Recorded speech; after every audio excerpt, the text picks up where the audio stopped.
Welcome to Superwill classes. Master Kunal Pratap Singh. हम लोग गुलाम वंश देख रहे थे। लास्ट वीडियो में हमने कुतुबुद्दीन ऐबक देखा था, पर ये देखते हैं थोड़ा कि हम लोग गुलाम वंश पढ़े हैं या दिल्ली सल्तनत पढ़ रहे हैं। तो ये केवल इनकी राजधानी से नाम पड़े हैं। दरअसल इल्तुतमिश ने, ये जो कुतुबुद्दीन ऐबक है, इसने राजधानी अपनी लाहौर रखी थी।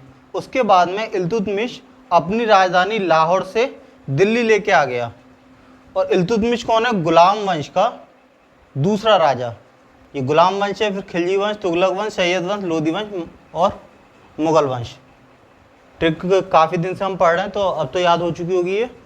तो गुलाम वंश का दूसरा राजा लेके आया दिल्ली में अपनी राजधानी। उसके बाद में खिलजी वंश पूरा दिल्ली में ही रहा, तुगलक वंश पूरा दिल्ली में ही रहा, सैयद वंश भी पूरा दिल्ली में रहा, लोदी वंश भी दिल्ली में रहा, मुगल वंश में भी दिल्ली ही रही थी, और बाद में ये आगरा पहुंचाएगी मुगल वंश में। तो एक तरह से कह सकते हैं कि गुलाम वंश से लेके और लोदी वंश तक ये पूरा दिल्ली में था, तो इसलिए इसको हम दिल्ली सल्तनत भी बोल सकते हैं। हालांकि इसमें कुतुबुद्दीन जो ऐबक था वो दिल्ली में नहीं था। गुलाम वंश पूरा ही दिल्ली में था ये, लेकिन कुतुबुद्दीन ऐबक लाहौर में मरा था। 4 साल का कार्यकाल रहा था इसका लगभग, तो वो लाहौर में रहा था। कुतुबुद्दीन ऐबक के बारे में हमने पीछे पढ़ लिया था, इसने क्या क्या बनवाया था। बख्तियार काकी, बख्तियार खिलजी, जो इसका बख्तियार खिलजी सेनापति था, बख्तियार काकी गुरु था, जिसकी याद में इसने महरौली में कुतुब मीनार बनवाया था 2 मंजिल। उसके बाद में ये पोलो खेलते समय घोड़े से गिर के इसकी मृत्यु हो गई। अब देखते हैं इल्तुतमिश। दरअसल कुतुबुद्दीन ऐबक का गुलाम इल्तुतमिश था, और इल्तुतमिश पहला ऐसा वास्तविक गुलाम शासक है। ऐसा क्यों बोल रहे हैं? ये कुतुबुद्दीन ऐबक क्यों नहीं, ये पहला शासक क्यों हुआ? शासक तो ये भी रह चुका है कुतुबुद्दीन ऐबक। दरअसल कुतुबुद्दीन ऐबक ने कभी भी अपने आप को राजा माना ही नहीं।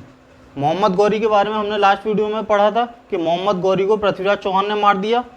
मोहम्मद गौरी का गुलाम था कुतुबुद्दीन ऐबक। तो ये बोलता था कि मैं गौरी का गुलाम हूँ और मैं एक सेवक के रूप में काम करूँगा, और मैं कोई राजा नहीं हूँ।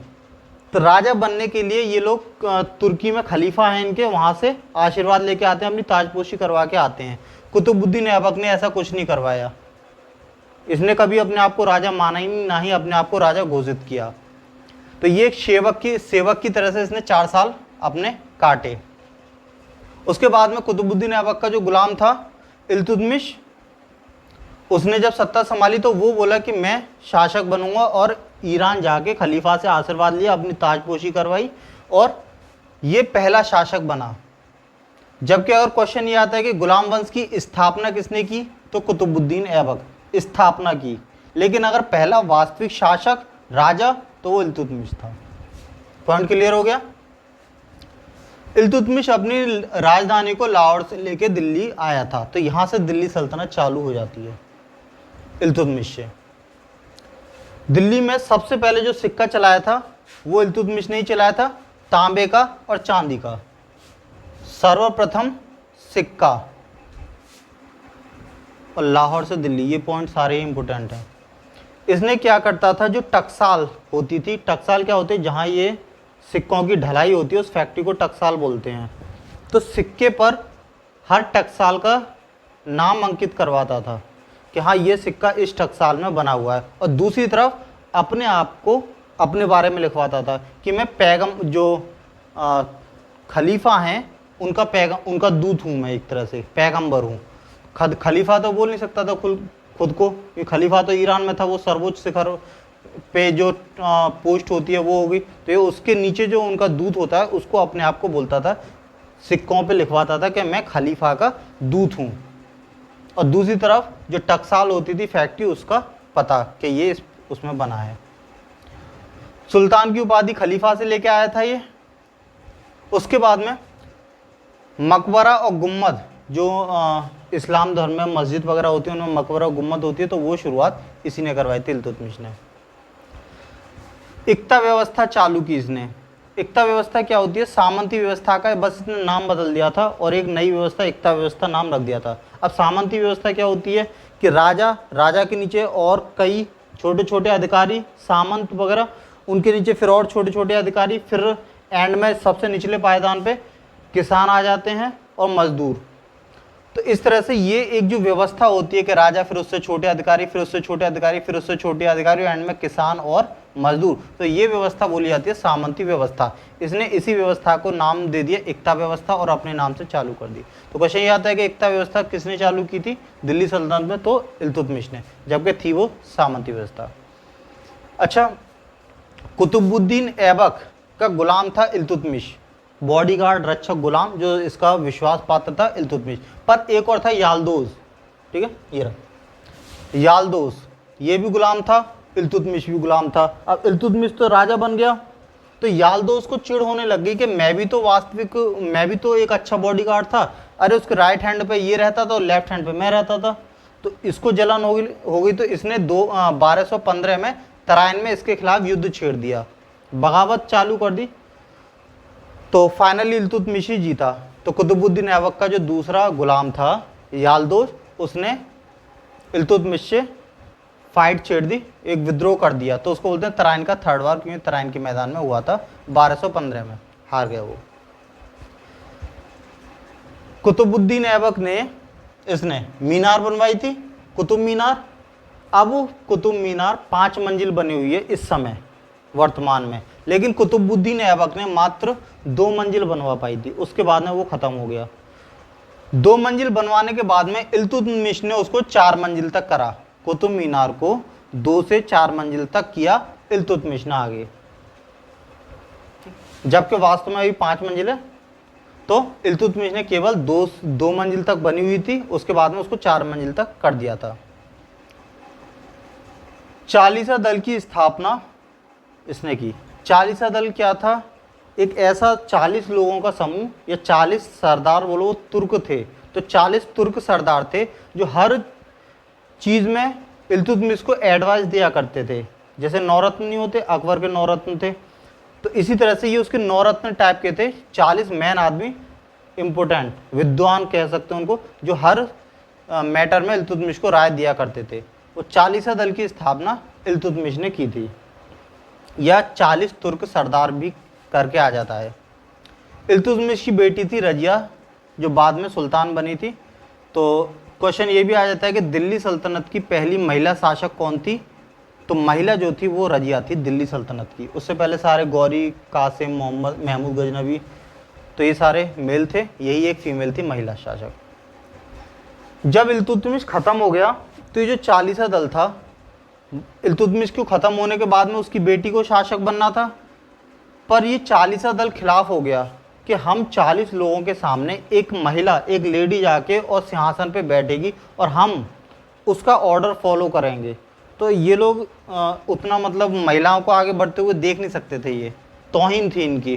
तो इन्होंने रजिया को राजा नहीं बनने दिया।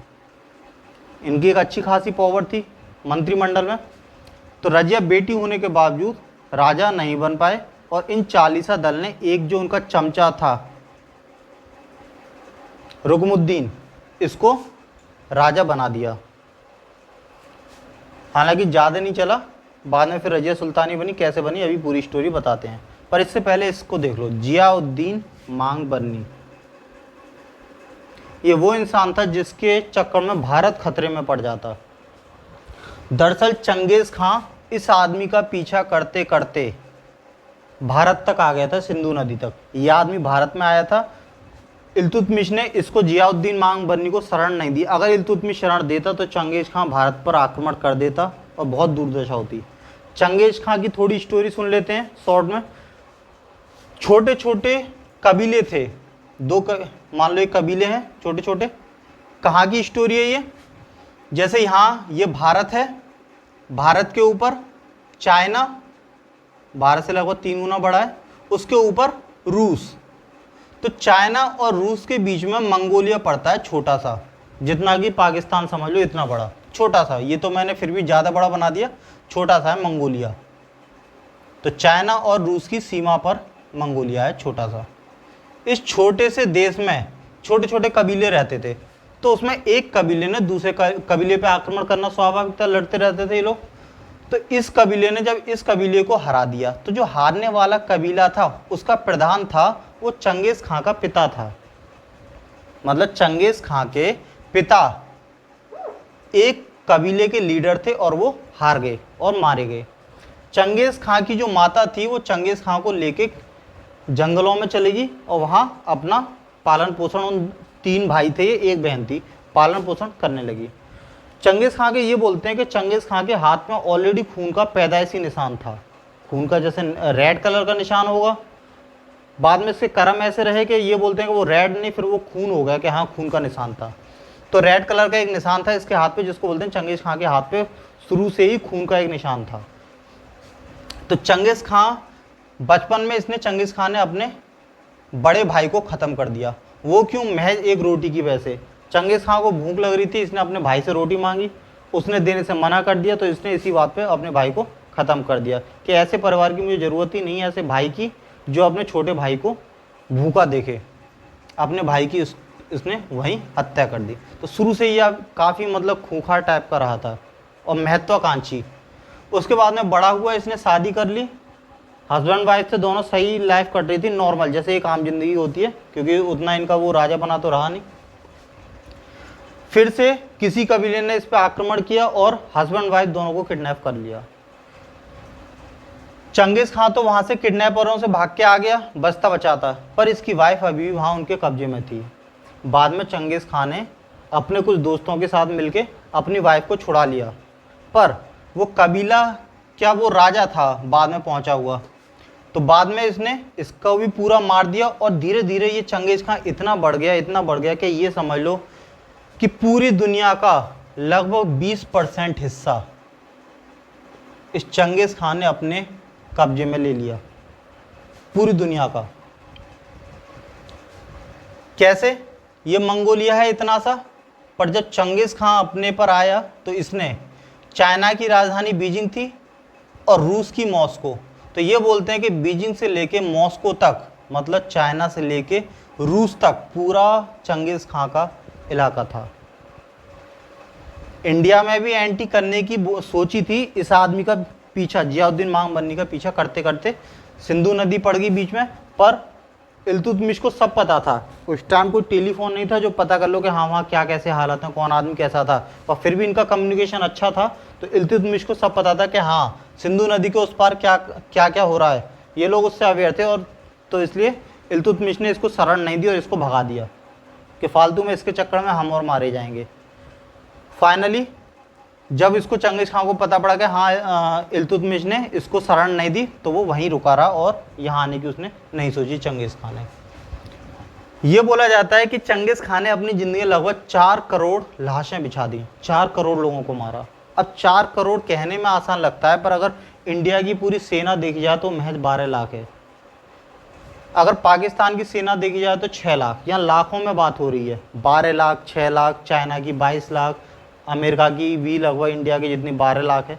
तो यहाँ 10-12 लाख अमूमन फौज मान के चलो, एक अच्छे खासे देश की, बड़े देश की 10-12 लाख फौज है। और चंगेज़ खां ने जो अब आदमियों को मारा, वो मारा था लगभग 4 करोड़। 4 करोड़ में 400 लाख हो जाते हैं, कितना गुना, मतलब कितने देशों की आर्मी, अगर आज के पूरे जितने भी देश हों सबकी आर्मी को मिला लो तो महज मुश्किल से वो 1 करोड़ बैठेगी, 1 या सवा या 1.5 करोड़, 1 या 1.5 करोड़ के बीच में सारे देशों की आर्मी। चंगेज़ खां ने उससे कहीं ज़्यादा 4 करोड़ लोगों को मारा। और ये उस टाइम इतनी जनसंख्या थी कि पूरे विश्व की लगभग 10%, पूरे विश्व की 10% जनसंख्या को अकेले चंगेज़ खां ने मारा था। अकेले ने मतलब अपनी सेना से रौंद डाला था। ये बोलते हैं चंगेज़ खां कुत्ता बिल्ली तक को भी नहीं छोड़ता था, जिस एरिया में जाता था ढंग से पूरा सर्वनाश कर दिया करता था। और ये इतना अमीर था कि आज के टाइम भी इतना अमीर इंसान नहीं है। एक राइटर ने लिखा है कि चंगेज़ खां के मरने के महज 40 साल बाद में उसके जो बच्चे थे उनमें से जो 30,000 वंशज थे उसके 30,000, वो बहुत आलीशान ज़िंदगी जी रहे थे। मतलब इतनी प्रॉपर्टी के 30,000 लोग बहुत आलीशान ज़िंदगी जी रहे हैं, पुश्तें खा रही हैं। बोलते ना पुश्तें बैठ के खाएंगी, पर हमारी पुश्तों का मतलब 1-2 आदमी होता है, बच्चे बच्चे के बच्चे खिंच के 2-2 या 4-4, उसके 30,000 पॉपुलेशन। ये केवल उसकी ऑफिशियल पॉपुलेशन है जो वास्तविक रानियों से है। बाकी इसके हरम थे हर जगह, यहाँ चाइना में, मॉस्को रूस में, मंगोलिया में और भी छोटे छोटे देशों में, चाइना ऑलरेडी भारत से 3 गुना बड़ा है, हरम, और एक एक हरम में सैकड़ों महिलाएं रहती थी। उन हरमों से पैदा हुए बच्चे इतने सारे हैं कि ये माना जाता है कि आज लगभग 100 लोगों में से एक बंदा चंगेज़ खां की औलाद है, ऐसा बोलते हैं। एक राइटर ने तो यही बोला है कि मैं चंगेज़ खां की जो औलाद है, बच्चे हैं, उसके बारे में नहीं लिख सकता कुछ भी, क्योंकि अगर मैं लिखूंगा तो तुम लोग ये मानोगे कि मैं झूठ बोल रहा हूँ, और मेरी प्रेस्टीज जो है वो दाव पे लगेगी, कि तुम लोग भरोसा करोगे नहीं, मुझे झूठा बोलोगे और मैं दुनिया में झूठा बन के रह जाऊंगा, जबकि ये चीज़ असलियत है। इसलिए मैं केवल यही बोलता हूँ कि 30,000 लोग आलीशान ज़िंदगी जी रहे हैं, बस इतना ही सुन के सब्र कर लो। बाकी अनऑफिशियल जो हरम से पैदा हुए उनकी कोई संख्या नहीं। तो फाइनली जियाउद्दीन मांगबरनी को शरण नहीं दी इल्तुतमिश ने, और भारत में चंगेज़ खां नहीं आया। तो हम लोग यहाँ पर थे, रजिया को सुल्तान बनना था, लेकिन चालीसा दल ने रजिया को ना बना के अपना जो चमचा था रुकमुद्दीन, उसको बना दिया, अपने चमचा को राजा बना दिया रजिया सुल्तान से पहले। पर इल्तुतमिश ने एक चीज़ अच्छी की थी, इल्तुतमिश ने एक मस्जिद बनवाई थी, और नियम ये रखा कि जुमे की नमाज के बाद में अगर कोई व्यक्ति या कोई महिला लाल कपड़ा पहन के मस्जिद के बाहर खड़ी हुई है, तो जो मस्जिद से लोग निकल के आते हैं उनको उस आदमी से पूछना है जो लाल कपड़ा पहना हुआ है कि भाई तेरी क्या प्रॉब्लम है, क्योंकि लाल कपड़ा पहने को होने का मतलब है कि वो तुमसे न्याय मांगने आया है। उसकी राजा नहीं सुनना, कोई नहीं सुनना, तो प्रजा उसकी सुनेगी जो लाल कपड़ा पहन के मस्जिद के बाहर है। तो रजिया सुल्तान ने यही किया, मस्जिद के सामने जुमे की नमाज के बाद में जाके खड़ी हो गई, लाल कपड़ा ओढ़े। तो रूल तो यही था कि जो लाल कपड़ा पहने होगी इसका मतलब उसे इंसाफ नहीं मिला, प्रजा को इंसाफ करना बाकी है, और प्रजा जो कहेगी वो राजा को भी मानना पड़ेगा, ऐसा नियम था जो इल्तुतमिश बना के चला गया। तो रजिया सुल्तान लाल कपड़ा पहन के खड़ी होगी। वहाँ से जब नमाज करके लोग निकले, भीड़ इकट्ठा होगी कि हाँ इंसाफ मांगने कोई आया हुआ है रेड कपड़ों में। पूछा बताओ तुम्हारी क्या है? तो रजिया सुल्तान ने बोला कि मैं इल्तुतमिश की बेटी हूँ, मैं राजघराने का खून हूँ, राजा के मरने के बाद में उसका वंश आता है, उसका खून उसकी गद्दी पर बैठता है, पर जैसा कि तुम लोग जानते हो चालीसा दल ने मेरी नहीं चलने दी, और उसने मेरी जगह जो अपना चमचा था रुकमुद्दीन, जिसमें जरा भी बुद्धि नहीं है, उसको राजा बना दिया। और अगर तुम्हें कोई इसमें संदेह है तो तुम रुकमुद्दीन से मेरा कंपटीशन करा दो किसी भी चीज़ में। लोगों को सब पता था, ऐसी बात नहीं है, जनता सब जानती है कि रुकमुद्दीन वाकई में चमचा खुद में बिल्कुल इनकैपेबल है, उसमें खुद की कोई क्षमता नहीं है। तो लोगों ने रजिया सुल्तान के पक्ष में फैसला सुनाया, और फाइनली रजिया की जीत हुई, और इनको भी उस भीड़ की बात माननी पड़ी कि रूल यही बना के गया था इल्तुतमिश कि जनता की माननी पड़ेगी, फाइनल जो निष्कर्ष डिसीजन होगा वो जनता का होगा। तो रजिया सुल्तान बन गई शासक। तो इसलिए दिल्ली सल्तनत की पहली महिला शासक जो थी वो रजिया सुल्तान बनी, पहली लेडीज। उसके बाद में भी चालीसा दल को ये चीज़ गवारा नहीं हुई कि एक जो महिला, ये चीज़ लिखें दिल्ली सल्तनत की पहली महिला शासक, कि एक महिला उनके आगे जाके उनके ऊंचे ओहदे पर बैठी हुई है, और ये लोग उसका आदमी होकर उस औरत की बात सुन रहे हैं। तो इन्होंने उसके बावजूद भी षड्यंत्र रचते रहे। अब रजिया सुल्तान क्या थी कि इस चालीसा दल को अहमियत नहीं देती थी, जबकि चालीसा दल किस लिए बनाया था? कोई भी अगर राय मशवरा लेनी है तो इन चालीसा दल की राय मशवरा ली जाती है। ये विशेषज्ञ थे सलाह मशवरा के लिए, पर वो इससे ना लेके याकूत मलिक से राय लेती थी। याकूत मलिक रजिया सुल्तान के अंडर में एक सामंत था बिहार की तरफ, तो याकूत मलिक करीबी था रजिया सुल्तान का। कोई बात होती थी तो ये रजिया सुल्तान याकूत मलिक को बुलाती थी और उससे अपने डिस्कस करती थी कि मुझे अब आगे क्या करना चाहिए।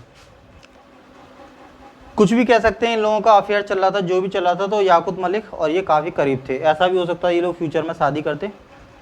इसी बीच में चालीसा दल ने जो पंजाब को इस टाइम तवर हिंद बोलते थे, तो वहाँ एक सामंत था अल्तुनिया, जो रजिया सुल्तान के ही अंडर में काम करते हैं सामंत वगैरह सारे।